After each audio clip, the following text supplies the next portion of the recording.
Hello friends, जय Hind to all. कैसे हैं आप सब? I hope you all are good at your home, staying safe at your home. अभी बाहर जो क्राइसिस है कोविड-19 की, उसकी वजह से हम सबको अपने घर पे ही रहना पड़ रहा है। इसकी वजह से हमारी जो एजुकेशन है, हमारी जो पढ़ाई है, उस पर स्टडीज़ हैं, बहुत उस पर इम्पेक्ट आया है। फ्रेंड्स, ने जो एक ड्रीम देखा था IIT JEE का, उसको फुलफिल करने के लिए हमने जो जितने भी हमारी जो बेसिक नीड्स हैं, जिनको हमने बहुत ही कम कर दिया, रिक्वायरमेंट को अपनी बहुत कम हो गया, सोना खाना पीना सब कुछ है भी जैसे हमने बंद ही कर दिया है मानो। तो फ्रेंड्स, हमने अपनी जो प्रिपरेशन है वो IIT JEE की मैथ्स की तो शुरू कर ही दी है, बट अब से हम इनऑर्गेनिक केमिस्ट्री भी बहुत जल्दी शुरू करने वाले हैं। फालतू बातों को अभी यहाँ पे बंद करते हैं, वो डे बाई डे जो डोज है आपको मिलती रहेगी। तो अपनी IOC को हम शुरू करते हैं। तो friends, IOC in organic chemistry जो JEE की है फ्रेंड्स, उसमें मोस्टली थोड़ा बहुत कंसेप्चुअल है, बट पूरी जो इनऑर्गेनिक केमिस्ट्री है वो आपको पूरी ही याद करनी है। तो याद भी कैसे करनी है? टिप्स पे याद करनी है। ऑन टिप्स आपको सब कुछ याद होना चाहिए, कलर्स, चीज़ें, सब कुछ याद होना चाहिए। उसके लिए मैं हूँ, आपको कोई टेंशन लेने की ज़रूरत नहीं है। उस चीज़ के हर चीज़ के लिए एक टिप, एक ट्रिक जो आपको अच्छे से जल्दी से याद करने में हेल्प करेगी, याद भी करवाएगी। ऑन सीधा आपको बस यहाँ पे लेक्चर सुनना है, देखना है, लिखना है। दोबारा 15 मिनट जब लेक्चर ओवर हो जाए, उसके बाद 15 मिनट बाद आपको दोबारा 15 मिनट एक बार रिविजन करना है उसका, एंड आपको जो होमवर्क मिले उस होमवर्क को बनाना है, and that's it. Revision and homework, revision and question and practice, बस दैट्स इट। जितना भी टिप्स एंड ट्रिक्स है वो आपको मैं यहाँ पे सबको अवेलेबल कराता रहूँगा टाइम के साथ। जो भी चीज़ें आएंगी उसको सॉर्ट आउट, प्रॉब्लम्स आएंगे वो सॉर्ट आउट करते रहेंगे हम आप दोनों मिलके। आपको कोई प्रॉब्लम आए तो आप कमेंट सेक्शन में, या फिर मैंने अपना पर्सनल जो कॉन्टैक्ट नंबर है व्हाट्सअप वाला, वो आपको शेयर कर ही रखा है। आप मुझे कॉल भी कर सकते हैं, या फिर व्हाट्सअप पे तो आपका हमेशा 24 आवर अवेलेबल हुई हूँ मैं। तो उस पर हम आराम से अपनी प्रॉब्लम सॉर्ट आउट कर सकते हैं, कोई प्रॉब्लम नहीं आने वाली। तो बचा हुआ, तो हम जो शुरू करने वाले हैं, आज जो टॉपिक शुरू करने वाले हैं, उसका नाम है क्वांटम नंबर्स। तो फ्रेंड्स, क्वांटम नंबर्स का बेसिकली फ्रेंड्स मतलब ये होता है कि देखिए, कोई भी चीज़ है, फॉर जस्ट एन एग्जांपल, ये एक पेन है। इस पेन का सीन क्या है कि ये काफ़ी सारे ब्लॉक से मिलकर बना हुआ है। ब्लॉक्स हैं, वो भी छोटे छोटे ब्लॉक से मिलकर बने हुए हैं। और भी छोटे छोटे ब्लॉक्स भी हैं, वो भी एलिमेंट पार्टिकल्स चीज़ें मिलकर बने हुए हैं।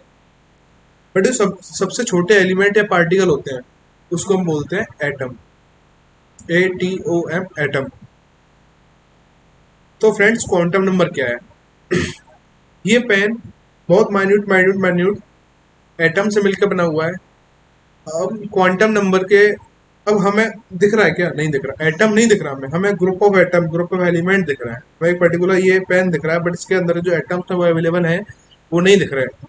बट हम अपनी थ्योरी से, हम एटम का जो लोकेशन है कि वो कहाँ रिवॉल्व कर रहा है, किस एक्सिस पर रिवॉल्व कर रहा है, कैसे रिवॉल्व कर रहा है, ऐसे कर रहा है कि ऐसे कर रहा है, किधर घूम रहा है, उसकी फोर्स ऑफ अट्रैक्शन क्या है, वो क्या काम कर रहा है अभी, वो कैसे, अभी मैं कह सकता हूँ कि वो भी इस समय कितना उसमें फोर्स ऑफ रिपल्सन लग रहा है, कितना फोर्स से वो न्यूक्लियस के पास अट्रैक्ट या रिपेल हो रहा है, या फिर इलेक्ट्रॉन इलेक्ट्रॉन का रिपल्शन कितना हो रहा है।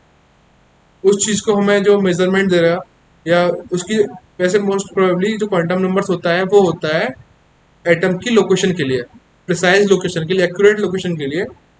हमें पता चल जाता है कि वो एग्जैक्टली कहाँ पर है क्वांटम नंबर के जरिए से। तो फ्रेंड्स, इसको शुरू करते हैं। आप सबसे पहले फटाफट से आज की डेट डालिए कॉपी में, एंड हेडिंग बनाइए quantum numbers. Okay, I hope सबने हेडिंग बना ली होगी क्वांटम नंबर्स की। क्वांटम नंबर, सबसे पहले हम बात करते हैं मैटर की। ठीक है फ्रेंड्स, तो मैटर को यहाँ पे आप दो पार्ट्स में क्लासीफाई कर दीजिए, फिजिकल एंड केमिकल। इस तरीके से जैसे मैंने आपको नोट्स में सामने दिखाया हुआ है, आप मैटर को दो तरीके क्लासीफाई कर दीजिए, एक फिजिकल में, एक केमिकल मैटर। ओके, फिजिकल आपको बताइए तीन चीज होती हैं: solid, liquid and gas. Okay, plasma जो स्टेट वगैरह होती है वो सब अब हमारे सिलेबस में हमारे अभी नहीं है, हमारे हमसे कोई मतलब नहीं है, या फिर ये सिलेबस तो ये भी नहीं है, बट एक बेसिक्स है उनको भी हम कवर कर। उसके बाद केमिकल। केमिकल में दो चीज आती है: प्योर सब्सटेंस एंड मिक्सचर। समझ में आ रहा है? Pure substance and mixture. हमने क्या किया, हम क्वांटम नंबर पढ़ रहे थे। क्वांटम नंबर में सबसे पहले हमने क्या देखा, मैटर को देखा। मैटर दो तरीके के होते हैं, एक फिजिकल स्टेट, एक केमिकल स्टेट। फिजिकल स्टेट में हमने देखा एक सॉलिड होता है, लिक्विड होता है, गैसेस होता है। हाँ सब होता है, आपने पहले पढ़ रखा होगा, आपने पहले सुन रखा होगा, देख रखा होगा, अच्छे से दिमाग में होगा आपके भी। अब बात करते हैं हम केमिकल की। केमिकल दो तरीके के होते हैं, प्योर सब्सटेंस एंड एक मिक्सचर होता है। प्योर का मतलब इसमें सेम टाइप ऑफ एलिमेंट हो, same type of compound. Mixture में मिक्सचर तो मिक्सचर ही होता है, ठीक है। अब फर्दर ना फर्दर जो प्योर सब्सटेंस है हमारा, ये वाला प्योर सब्सटेंस है, उसको हमने दो पार्ट्स में कैटेगराइज कर रखा है, एक एलिमेंट में और एक कंपाउंड में। एक एलिमेंट में और एक कंपाउंड में। एलिमेंट को हमने थ्री पार्ट्स में फर्दर कैटेगराइज कर रखा है, metal, non metal and metalloid. Okay, metal, non metal and metalloid. And compound को दो में कर रखा है, organic compound and inorganic compound. बात समझ में आ रही होगी आपके, आप लिखते चलो साथ के साथ। अभी जैसे मैंने टेबल बना रखा है, आप भी इस टेबल को सेम टू सेम आप अपनी कॉपी में बना चलिए। उसके बाद जो हमारा प्योर सब्सटेंस था, उसके जस्ट अपोजिट में क्या आता है, मिक्सचर आता है। मिक्सचर दो तरीके के होते हैं, heterogeneous mixture and homogeneous mixture. तो मैं आपको थोड़ा सा यहाँ पे ब्रीफ दे दूं हेट्रोजीनियस होमोजीनियस में। देखो हेट्रो, हेट्रो जो वर्ड है, हेट्रो का मतलब होता है डिफरेंट, डिफरेंट। होमो का मतलब होता है सेम, जिसमें डिफरेंट टाइप ऑफ कंपाउंड्स या मिक्सचर यूनिफॉर्म नहीं हो, डिफरेंट तरीके से मिक्स हो रहा हो, उसको हम बोलेंगे हेट्रोजीनियस। समझ में आ रहा है, हेट्रोजीनियस। हेट्रो का मतलब होता है डिफरेंट, होमो सेम, हेट्रो डिफरेंट। इसमें सेम टाइप ऑफ सब कुछ सेम हो, यूनिफॉर्म मिक्सिंग हो। हम बेसिकली हम ऐसे नहीं बोलते सेम टाइप, हम ऐसे बोलते हैं, एक जो अच्छी लैंग्वेज में बोलते हैं वो ये बोलते हैं कि होमोजीनियस का मतलब होता है जिसमें मिक्सचर जो हो वो यूनिफॉर्मली डिस्ट्रीब्यूटेड हो। समझ में आ रहा है, जैसे पानी है, पानी की डेंसिटी हम नीचे 1 मीटर अंदर देखें, डेंसिटी नहीं, तो उसका जो कंपोजिशन है हम एक लीटर नीचे देख 1 मीटर नीचे देखें या 1 मीटर ऊपर देखें, दोनों का जब सैंपल निकालेंगे दोनों में जो यूनिफॉर्मिटी आएगी वो सेम आएगी। समझ में आ रहा है। एंड आपने देखा होगा वाटर विद डस्ट, जो रेतीला पानी आता है, जब समर से पानी निकालते हैं तो रेत आता है, थोड़ा सा सैंड आती है। सैंड थोड़ी थोड़ी थोड़ी ऊपर थोड़ी कम होती है, थोड़ी बढ़ती चली जाती है, तो वो नॉन यूनिफॉर्म हो गया, कंपोजिशन नॉन यूनिफॉर्म हो गया। उस नॉन यूनिफॉर्म को बोलते हैं हम हेट्रोजीनियस मिक्सचर। समझ में आ रहा है। एक बार दोबारा समझाने की कोशिश करता हूँ कि हमने समर सेवल से पानी निकाला, हमारी समर पानी के साथ साथ थोड़ी थोड़ी रेत भी फेंकती है, रेत भी निकलता है उसमें से। तो पानी में रेत मिला हुआ है, तो हमने देखा होगा कि सेडिमेंट जो होते हैं वो धीरे धीरे करके सेटल डाउन होते चले जाते हैं, ऊपर बिल्कुल साफ, नीचे जब हम नीचे मूव करेंगे पानी में तो वो जो होगा थोड़ा थोड़ा गंदा गंदा गंदा होगा, नीचे और ज्यादा गंदा होगा। क्यों, नॉन यूनिफॉर्मिटी, नॉन यूनिफॉर्मिटी जो है चीजों की, उसी को हम हेट्रोजीनियस मिक्सचर बोलते हैं। तो सैंड विद वाटर क्या होगा, हेट्रोजीनियस मिक्सचर। अब हम ओनली वाटर की बात करें तो वाटर में भी मिक्सचर होता है क्या, हाइड्रोजन भी होती है, ऑक्सीजन भी होती है। तो क्या आपने देखा है कि जो अगर हम जैसे एक बकेट में पानी है और बकेट के बॉटम हिस्सा में अगर हम बॉटम पार्ट में थोड़ा पानी निकालें, उसमें H2 का कंपोजिशन अलग हो और अपर पार्ट में H2 का कंपोजिशन देखें तो वो अलग हो, नहीं ना। H2 ऊपर नीचे दोनों सेम होता है, पूरे टोटली यूनिफॉर्म वे में डिस्ट्रीब्यूटेड सब कुछ। समझ में आ रहा है, यूनिफॉर्म वे में डिस्ट्रीब्यूटेड सब कुछ ना, उसको बोलेंगे हम होमोजीनियस मिक्सचर। तो फ्रेंड्स इसमें फिर हम आगे देखते हैं एटम। देखिए मैंने आपसे बात कर रहा था क्वांटम नंबर्स की, तो क्वांटम नंबर सबसे पहली चीज हमने बताई क्या थी, एटम। एटम की हम लोकेशन पता करने के लिए ही क्वांटम नंबर्स को पढ़ रहे हैं। एटम, एटम क्या है, छोटे छोटे छोटी छोटी चीजों, छोटे छोटे पार्टिकल, बहुत छोटा पार्टिकल, बहुत मतलब बहुत ज्यादा छोटा पार्टिकल, 10⁻⁻28, 10⁻30, इस रेंज का। समझ में आ रहा है चीजों को, मतलब बहुत ज्यादा, जिसका साइज बहुत ज्यादा ही छोटा, जो हमें आंखों से नहीं दिखता। तो इसकी डेफिनेशन लिखेंगे फटाफट से। It is the smallest particle, it is the smallest particle of an element made up of, bracket start करेंगे, made up of still smaller particles like electron, proton, neutron, bracket close, which can take part in a chemical reaction. It may or may not exist free in the nature. देखो, electron, proton और neutron, हम basically इनको ही atom बोलते हैं, क्योंकि ये जो होते हैं इनसे ही मिलकर कोई चीज़ बनी होती है। और एटम क्या है? सबसे छोटा पार्टिकल जिससे कोई चीज़ मिलकर बनी हो। तो हम अगर हम बोले एटम, तो एटम से सीधा हमारे दिमाग में एक्स्ट्रा क्या करता है? इलेक्ट्रॉन, प्रोटॉन, न्यूट्रॉन, तीन चीज़ एक्स्ट्रा करते हैं बस। ठीक है। अब देखो, मैंने नेक्स्ट ये तो लाइन आपको समझ में आ गई होगी। It is the smallest particle of the element made up of still smaller particles like electron, proton, neutron, which can take part in chemical reaction. Chemical reaction भी करेंगे सब, ओके। बट नेक्स्ट लाइन क्या है? It may और may not exist in free nature. ऐसा थोड़ी है भैया, हम गए शॉप पे, 1 किलो इलेक्ट्रॉन तोल देना जरा, या हम गए दूसरी शॉप पे, भैया 1 किलो न्यूट्रॉन दे दो मुझे जरा, ऐसा नहीं मिलता। समझ में आ रहा है ना कि भैया चलो 1 किलो न्यूट्रॉन और 0.25 किलो आप इलेक्ट्रॉन दे दो, काम हो जाएगा। फिर ऐसा नहीं होता ना, ये एग्जिस्ट नहीं करते, फ्री एग्जिस्ट नहीं करते, कंबाइंड स्टेट में एग्जिस्ट करते हैं। हम चाहें तो उनको फ्री करवाते हैं, वो हम बहुत ज़्यादा आगे देखेंगे सब कुछ। ये एग्जिस्ट तो वैसे फ्री स्टेट में करते ही नहीं है। स्टडीज अगर हम देखें इनकी, तो ये फ्री स्टेट में एग्जिस्ट करते ही नहीं है। समझ पा रहे हो?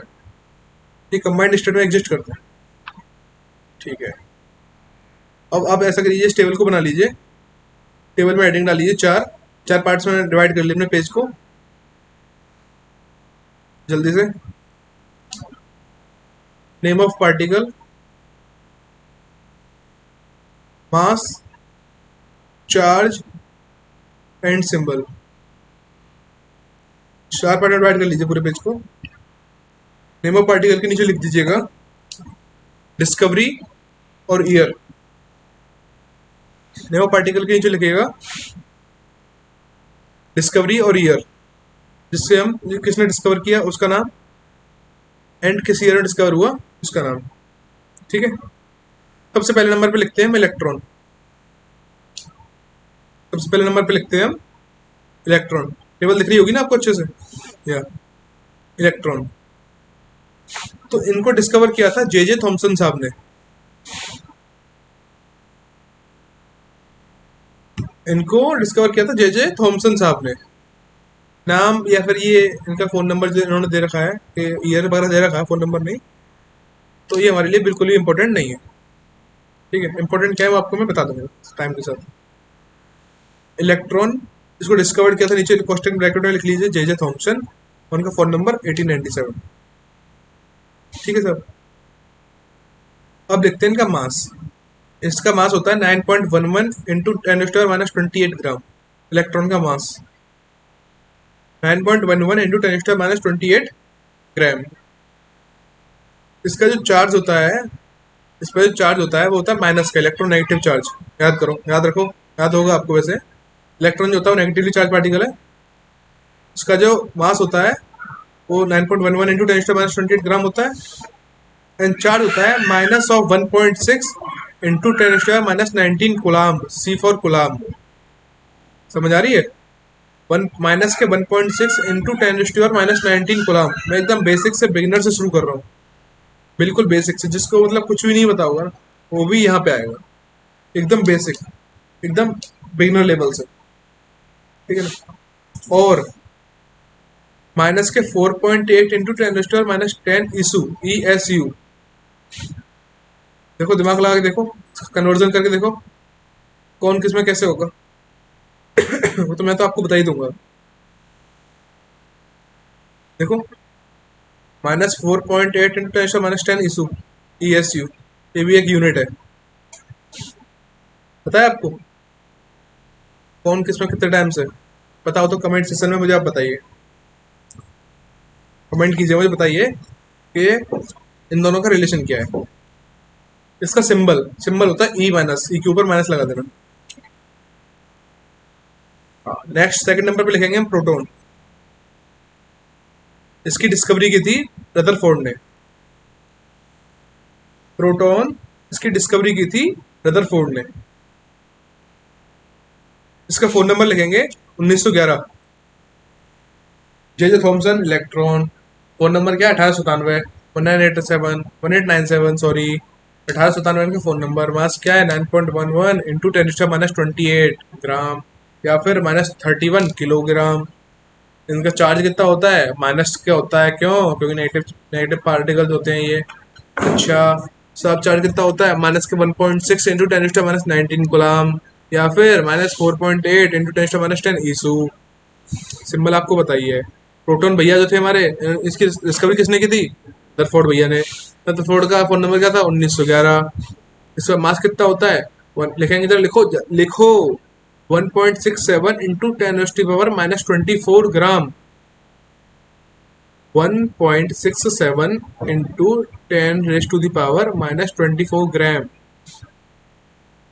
इसका चार्ज भी जितना इलेक्ट्रॉन में होता है उतना ही प्रोटॉन पे होता है, बट इलेक्ट्रॉन का नेगेटिव इसका प्रोटॉन का होता है। ओके। अच्छा, एक यहाँ पे सिली क्वेश्चन से पूछ लेता हूँ आपसे। सिली क्वेश्चन चलते रहेंगे अपने ये। बताओ, इलेक्ट्रॉन का मास ज्यादा है प्रोटॉन का मास ज्यादा है? चलो, इधर टिपिकल क्वेश्चन हो गया आपके लिए। आप पहले ये बता दो, प्रोटॉन का मास ज्यादा है न्यूट्रॉन का मास ज्यादा है? आप बोलोगे भैया न्यूट्रॉन तो आपने पढ़ाया ही नहीं। फिर दिख तो रहा है ना सामने, इसको तो देख ले। हाँ, बराबर है भाई, दोनों का बराबर है। हाँ। अच्छा, हम लिखने वाले थे चार्ज किसका, प्रोटॉन का। लिखेंगे प्लस के पॉजिटिव ऑफ 1.6 इंटू 10⁻⁻19 गुलाम। इसको कन्वर्ट करेंगे ईएसयू में तब भी इतना ही आएगा, 4.8 इंटू 10⁻10 ठीक है, प्रोटॉन। और इसको डिनोट करते हैं हम पी से या फिर 1H1। 1H1 क्यों भैया, बताओ जरा, 1H1 क्यों, कमेंट में बताओ नीचे अगर किसी को आता है तो। 1H1 क्यों बताओ, आता है ना तुमको तो बताओ 1H1 क्यों। मजाक कर रहा हूँ, आता हो तो बता देना। 1H1 इसलिए क्योंकि जो हाइड्रोजन होता है उसके सिर्फ उस पर सिर्फ एक प्रोटॉन ही होता है, और उस पर कुछ नहीं होता, उस पर सिर्फ एक प्रोटॉन का ही वेट होता है और उस पर कुछ नहीं होता, इसीलिए 1H1 हम डिनोट कर देते हैं। आगे हम पढ़ेंगे फर्दर। थर्ड नंबर पे आता है न्यूट्रॉन। न्यूट्रॉन को डिस्कवर किया था जे चार्डविक ने। चार्डविक चार्डविक जो आप बोलना चाहो, ठीक है। इनका फोन नंबर क्या है 1932 1932।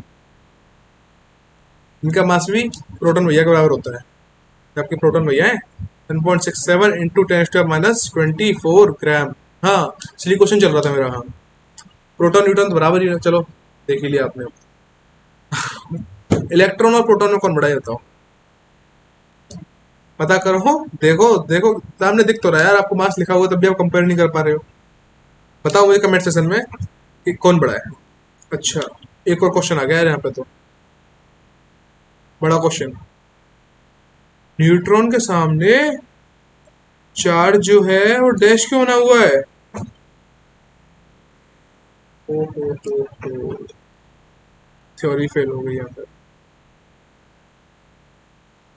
नहीं, न्यूट्रॉन का मतलब होता है न्यूट्रल, उस पर चार्ज नहीं है, charge less is called neutral. Neutron, neutron बोलते हैं उसे, इसीलिए न्यूट्रॉन बोलते हैं उसे क्योंकि उस पर चार्ज नहीं होता है। कोई थ्योरी वारी फेल नहीं हुई है, सही लिखा हुआ है। सिंबल है इसका एन।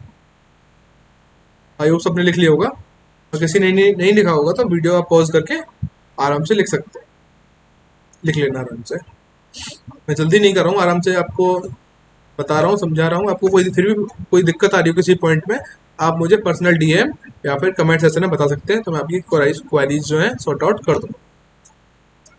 उसके बाद आता है एटम को कैसे रिप्रेजेंट करते हैं, तो हेडिंग बनाएंगे representation of an atom. Representation of an atom, तो एटम को ये स्टैंडर्ड है, इसको आपको हमेशा ये दिमाग में रखना है। कोई भी एटम है, ऐसे मान लो हाइड्रोजन, तो एच लिख लिया, तो एच की जगह पे हमने एक्स लिखा हुआ है अभी। तो कोई भी मान लो कोई भी एटम हो, समझ में आ रहा है, एक्स कोई एटम का नाम है एक्स, उसके सर पे, उसके सर पे तो उसका मास। भाई ये बता, तुम कोई ट्रेवल करने जा रहे हो, मान लो तुम्हारा नाम एक्स है एंड तुम कहीं ट्रेवलिंग पे जा रहे हो बाहर, समझ में आ रही है चीजें, तुम जा रहे हो ट्रेवलिंग पे, तुम्हारे पास दो बैग हैं, तुम्हारे पास दो बैग हैं, समझ पा रहे हो? एक में मास भरा हुआ है, मास इन द सेंस वेट ज्यादा है, एक में वेट ज्यादा है, दूसरा नंबर है, वो तो कहीं पे भी टांग लो। ऑप्शन तुम्हारे पास दो ही है, सर पे या नीचे, ऊपर या नीचे। तो हमारा फितरत क्या होती है हमारी, जिसमें वेट ज्यादा होता है उसको सर पे रख लेते हैं, जिसमें वेट कम है उसको नीचे डाल लेते हैं, सिंपल, याद ही नहीं करना। तो एटॉमिक मास वेट ज्यादा होगा, एटॉमिक मास को ऊपर लिखेंगे, एटॉमिक नंबर है उसको नीचे लिखेंगे। एटॉमिक मास को ए से डिनोट करते हैं, एटॉमिक नंबर को जेड से डिनोट करते हैं। तो आपको पहले ही पता होगा, इसमें कोई दिक्कत है ही नहीं है। ठीक है, यहाँ पे ए क्या है, मास नंबर है साहब, पहले बता दिया आपको मैंने। जेड क्या है, एटॉमिक नंबर है साहब, कोई दिक्कत नहीं है। तो दिक्कत कहाँ आ रही है, दिक्कत तो कोई यहाँ ही नहीं रही है, दिक्कत एक जगह आ रही है, बट आपने पूछा ही नहीं। देखो मैं बताता हूँ आपको क्या, तो मेरा तो काम है ना। मास नंबर, मास किस किस चीज से मिलकर बना होता है, बताओ। आपने अभी तक यही नहीं बताया पहली बात तो, कि मास किसका ज्यादा होता है, प्रोटॉन का ज्यादा होता है या न्यूट्रॉन का, इलेक्ट्रॉन का ज्यादा होता है? प्रोटॉन का मास ज्यादा होता है। देखो कंपेयर करके देखना, ये नहीं है -31 लिखा हुआ है तो इसका मतलब बहुत ज्यादा हो गया, नहीं। माइनस में, पावर में माइनस अगर हो तो जितने ज्यादा होता है तब उतना ही कम होता है। समझ पा रहे हो चीजों को? मैं आपको मैथ की क्लास में कभी बताऊंगा आपको। मास किसी भी चीज का किससे काउंट हो जाता है, number of proton number of neutron से। ओके, अब आगे हम इसी वीडियो में आगे बढ़ते हैं, तो बात करते हैं आइसोटोप्स की। आइसोटोप्स की, आइसो का मतलब आइसोटोप्स, तो यहाँ पे इस अगर हम इसको डिफाइन करें आइसोटोप्स को, तो आइसो का मतलब होता है डिफरेंट, और टोप से तो हम खुद ही रिलेट कर लेंगे यार। टोपी, टोप्स का मतलब टोपी, जिसने अलग अलग टोपी पहन रखी है वो आइसोटोप। टोपी क्या होता है भाई, टोपी कौन बनता है, एटम टोपी बनता है, पागल है क्या? नहीं, एटम टोपी नहीं बनता, क्या बनता है, मास पहनता है। याद करो, अभी मैंने बताया थोड़ी देर पहले, एक्स ए जेड एक्स, देखो याद करो, ये एक्स है, ये एटम है, यहाँ मास बैठा रखा है उसने, मास पहन रखा है ऊपर। क्यों, मास भारी होता है इसलिए हम उसको ऊपर पहन पहन रख लेते हैं, हम कहीं ट्रेवल करने जाते हैं, याद करो मैंने अभी बताया थोड़ी देर पहले। नीचे क्या लगा लेते हैं, कुछ भी जो हल्का सामान होता है नीचे रख लेते हैं, क्या, एटॉमिक नंबर। समझ पा रहे हो? तो आइसोटोप, टोप मतलब टोपी, टोपी सर पे क्या रख रखा है, मास रख रखा है। आइसो मतलब डिफरेंट, जिन एलिमेंट ने सर पे मास अलग अलग रख रखा है और एटॉमिक नंबर जिसका सेम है, उसको क्या आइसोटोप नहीं बोलेंगे? बोलो सही बोला क्या मैंने, बात पल्ले पड़ी क्या? आइसोटोप्स, जिनकी टोपी, आइसो मतलब डिफरेंट, जिसकी टोपी अलग अलग हो, जिसकी टोपी अलग अलग हो। टोपी क्या होता है, सर पे क्या होता है, टोपी सर पे होती है ना, सर पे क्या क्या होता है, मास होता है ना। तो जिसपे भी मास डिफरेंट हो और एटॉमिक नंबर सेम हो, उसको आइसोटोप बस बोलते हैं। बात पहले पड़ी क्या? ठीक है भैया, तो इसकी डेफिनेशन लिखेंगे फटाफट से। एटम ऑफ, समझ में आ रहा है ना, atom of same element having same atomic number, atomic, sorry atomic, same atomic number but different mass number. बात पहले पड़ी। टोपी, टोप, आइसोटोप, आइसो डिफरेंट, टोपी सर पे मास रखते हैं, क्यों भारी होता है, क्यों ट्रेवलिंग करने जाते हैं इसलिए। मजाक कर रहा हूँ, समझ में आ गया होगा। एग्जाम्पल लिखेंगे इसके, देखो ऑक्सीजन के 3 आइसोटोप होते हैं, तीनों का मास सेम होता है बट अलग अलग होते हैं। जो बेसिकली हमारे आसपास जो होती है वो ये होती है इन जनरल। तो भैया ये क्या, ये भाई रेडियो एक्टिव है, ये रेडियो एक्टिव है, नॉर्मली मिलते नहीं है, बनाते हैं कहीं, थोड़ी बहुत मिल भी जाती है। समझ पा रहे हो? एक और एग्जाम्पल लिख लेंगे हाइड्रोजन का, 1H1, 1H2, 1H3। देखो नीचे टोपी सबके अलग अलग है, 1 2 3, उसमें मास ज्यादा है, इसका मास कम है, इसका मास कम है।